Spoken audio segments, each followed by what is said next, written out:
This is verse 24 of the 11th chapter of the Gospel of Matthew.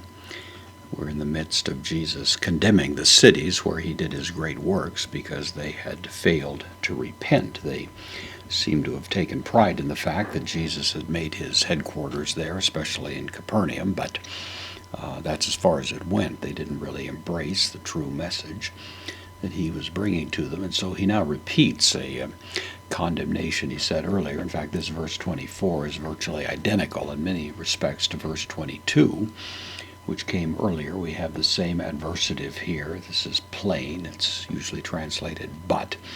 It has the idea, however, of moreover. In addition to this, lego, first person singular, present active indicative of lego, I say, who men, to you, indirect object, dative plural of the second person pronoun, hoti, conjunction. In this case it means that. It can mean either that or because. Context determines. Moreover, I say to you that, gay. This is the word gay. This is in the dative singular. It is the word from which we derive the word geo, as in geology and so on. It means land. That's its fundamental meaning. Sometimes confusing because the word shows up somewhat frequently in the book of Revelation, and it was translated traditionally earth. People will think of earth as in the globe, but that's really not the sense at all. The primary idea is the land, and that's what we see right here, the land of Sodomon, of Sodom.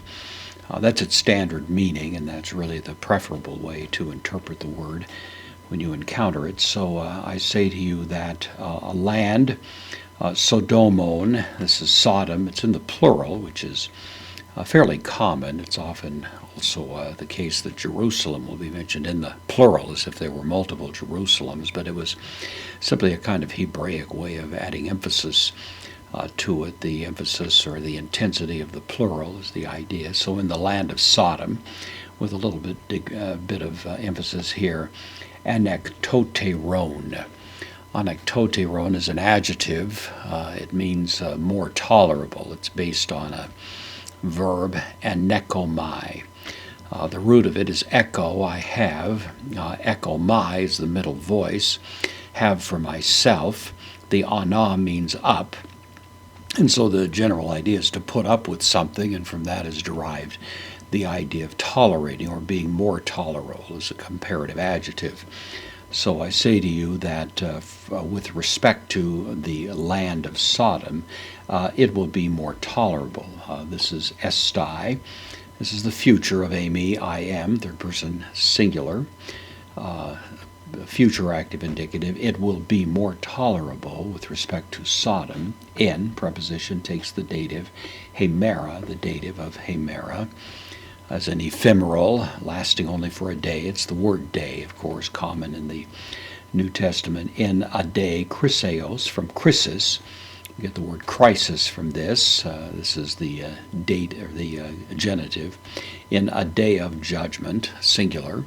A, comparative, than.